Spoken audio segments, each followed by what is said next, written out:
നമ്മുടെ ജീവിതത്തിൽ ഒരിക്കലും നഷ്ടപ്പെടുത്താൻ പാടില്ലാത്ത 4 കാര്യങ്ങൾ. നമ്മുടെ വീട്ടിൽ ഉണ്ടായിരിക്കേണ്ട 4 കാര്യങ്ങളും.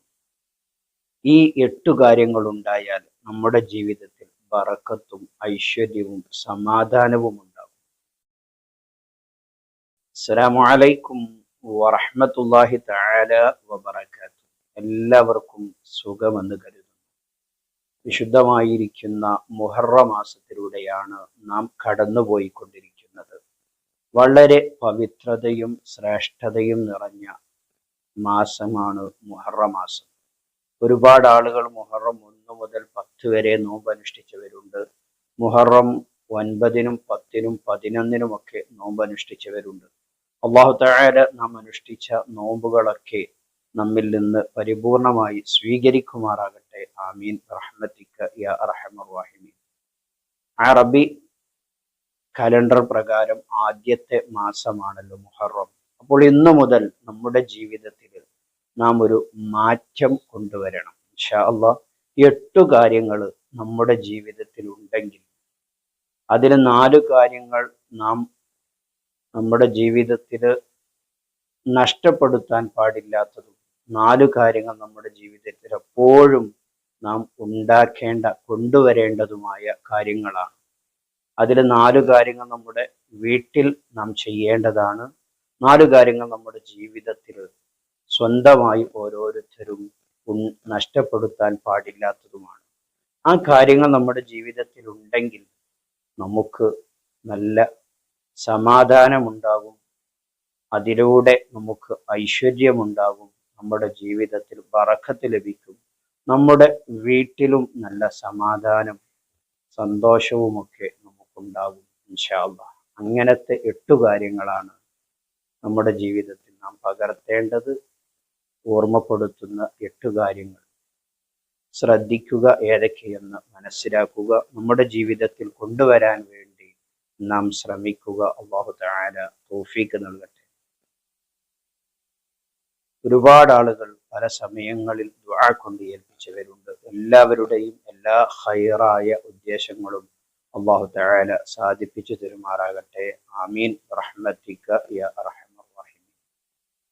നമ്മുടെ ജീവിതത്തിൽ നഷ്ടപ്പെടുത്താൻ പാടില്ലാത്ത, ജീവിതത്തിൽ ആ കാര്യങ്ങൾ നഷ്ടപ്പെടുത്തുന്നുണ്ടെങ്കിൽ നമ്മുടെ ജീവിതത്തിൽ നിന്ന് ദുനിയാവിലും ആഖിറത്തിലും നമുക്ക് ഒരുപാട് നഷ്ടങ്ങൾ ഉണ്ടാവുന്ന 4 കാര്യങ്ങൾ.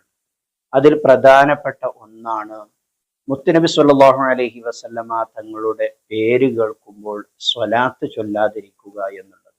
ഹബീബിന്റെ പേര് നിത്യവും നാം പല സമയങ്ങളിലായി കേൾക്കുന്നവരാണ്.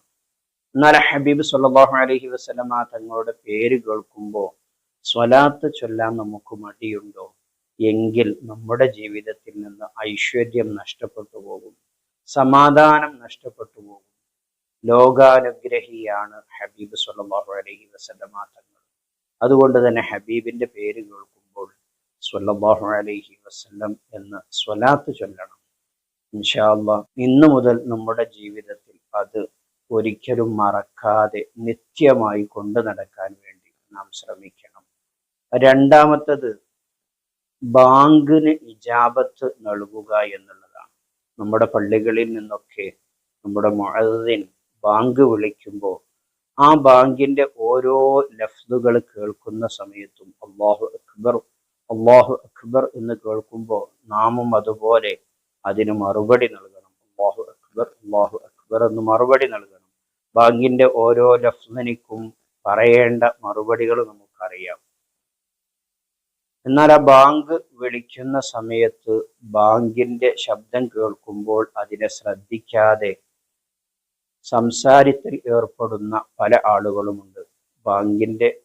ബാങ്കിനെ ഗൗനിക്കാതെ, ബാങ്കിനെ നിസാരമാക്കി, അതല്ലെങ്കിൽ ബാങ്കിന് അത്ര ഒരു പ്രാധാന്യം കൊടുക്കാതെ നാം ഏത് ജോലിയിലാണോ തുടരുന്നത് ആ ജോലിയിൽ ഇങ്ങനെ തുടർന്നു കൊണ്ടിരിക്കുന്ന ആളുകളുണ്ട്.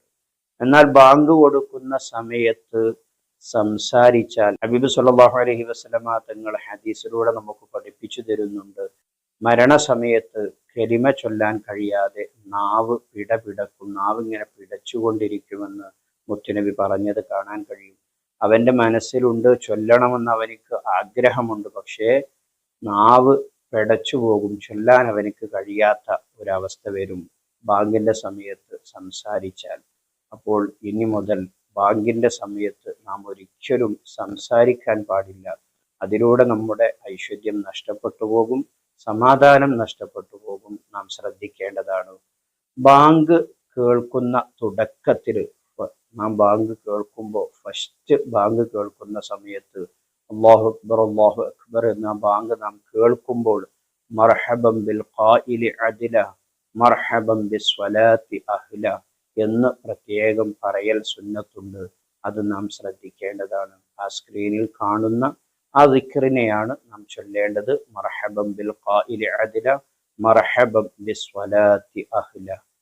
മൂന്നാമത്തെ കാര്യം, നന്മയായ ഒരു കാര്യത്തിന് വേണ്ടി നമ്മോട് ആരെങ്കിലും സഹായം ചോദിച്ചാൽ നാം ആ സഹായം ചെയ്യാൻ അർഹരാണെങ്കിൽ ആ സഹായം നൽകാതെ അവരെ തിരിച്ചയക്കുക, അതല്ലെങ്കിൽ അവരെ വേണ്ട വിധം പരിഗണിക്കാതിരിക്കുക. ഇത് നമ്മുടെ ജീവിതത്തിലെ ഐശ്വര്യം നഷ്ടപ്പെടാനും ബറക്കത്ത് നഷ്ടപ്പെടാനും കാരണമായി തീരും. നാലാമത്തെ കാര്യം അവിടുന്ന് മഹാന്മാര് പഠിപ്പിക്കുന്നു. ബഹുമാനപ്പെട്ട അബുല്ലൈസ് സമർഖന്ദി റളിയല്ലാഹു അൻഹു ഈ കാര്യങ്ങളൊക്കെ പറഞ്ഞത് കാണാം.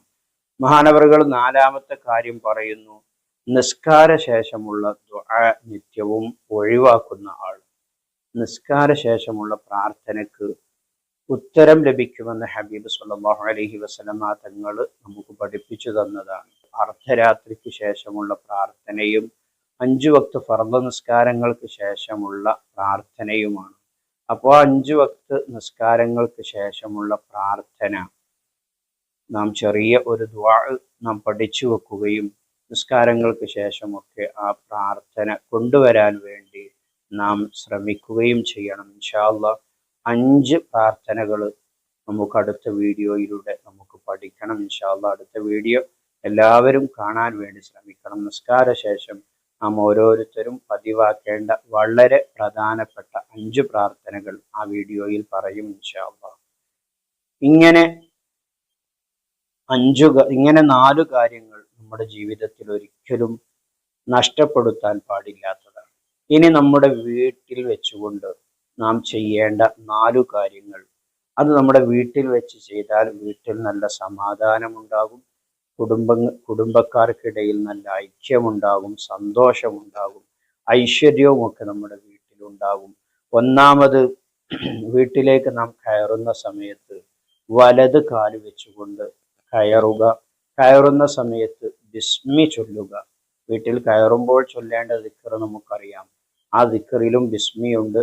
ആ ദിക്ർ അറിയാത്തവർ ബിസ്മില്ലാഹിർ റഹ്മാനിർ റഹീം എന്ന് പറഞ്ഞുകൊണ്ട് ബിസ്മി ചൊല്ലി കയറുക. വീട്ടിൽ ഉള്ളവരോട് സലാം പറയുക. ഈ വീട്ടിൽ ആരുമില്ലെങ്കിലും സലാം പറയാൻ വേണ്ടി നാം ശ്രമിക്കണം.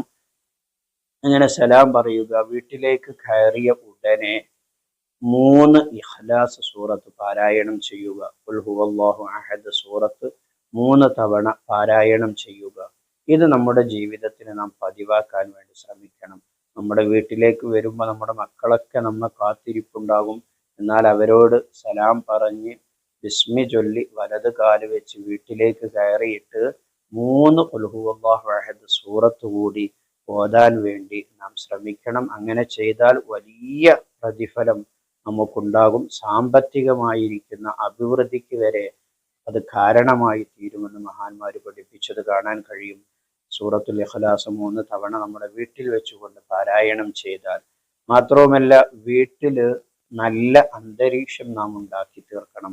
വീട്ടിൽ വെച്ചുകൊണ്ട് നിസ്കാരം ഉണ്ടാവണം. വീട്ടിലുള്ള സഹോദരിമാര് വീട്ടിൽ വെച്ചുകൊണ്ട് കൃത്യമായി നിസ്കരിക്കുകയും വീട്ടിൽ വെച്ചുകൊണ്ട് ഖുർആൻ പാരായണം ചെയ്യുകയും ചെയ്യണം. വീട്ടിൽ വെച്ചുകൊണ്ട് ഖുർആൻ പാരായണം ചെയ്യുമ്പോൾ ശൈത്വാന്മാർ ആ വീട്ടിൽ നിന്ന് ഓടി രക്ഷപ്പെടും. ശൈത്വാന്മാർ ആ വീട്ടിൽ നിന്ന് അകന്നു പോകാൻ ഖുർആൻ പാരായണം കാരണമായി തീരും. അതിലൂടെ തന്നെ നമ്മുടെ വീട്ടിലേക്ക് ബറക്കത്ത് കടന്നു വരും. അപ്പോൾ ഖുർആൻ നമ്മുടെ വീട്ടിൽ വെച്ചുകൊണ്ട് പാരായണം ചെയ്യുക. നല്ല ദിക്റുകളും അതുപോലെയുള്ള നല്ല നല്ല സൽക്കർമ്മങ്ങളൊക്കെ നമ്മുടെ വീട്ടിൽ വെച്ചുകൊണ്ട് നാം ചെയ്യുക. എന്നാൽ നമ്മുടെ വീട്ടിൽ ബറക്കത്തും സമാധാനവും ഐശ്വര്യവും ഒക്കെ ഉണ്ടാകും. അപ്പോൾ 8 കാര്യങ്ങൾ നിങ്ങളെ ഓർമ്മപ്പെടുത്തി, ഇതൊരു ഓർമ്മപ്പെടുത്തലാണ്, നിങ്ങളുടെ ജീവിതത്തിൽ കൊണ്ടുവരാൻ വേണ്ടി നിങ്ങൾ ശ്രമിക്കണം, ശ്രദ്ധിക്കണം എന്ന് നിങ്ങളോട് ഉണർത്തുകയാണ്. അല്ലാഹു തആല എല്ലാം നമ്മിൽ നിന്ന് പരിപൂർണമായി സ്വീകരിക്കുമാറാകട്ടെ. ആമീൻ റഹ്മതിക യാ അർഹമർ റഹീമീൻ. വീഡിയോ നിങ്ങളുടെ പ്രിയപ്പെട്ടവരിലേക്കൊക്കെ നിങ്ങൾ ഷെയർ ചെയ്തു കൊടുക്കണമെന്ന് ഓർമ്മപ്പെടുത്തുന്നു. ഒരു മാഷാ അല്ലാഹ് കമൻ്റായി രേഖപ്പെടുത്തുക. മറ്റൊരു വീഡിയോയിൽ മറ്റൊരു വിഷയവുമായി നമുക്ക് വീണ്ടും കാണാം. സ്നേഹത്തോടെ അസ്സലാമു അലൈക്കും വറഹ്മത്തുള്ളാഹി.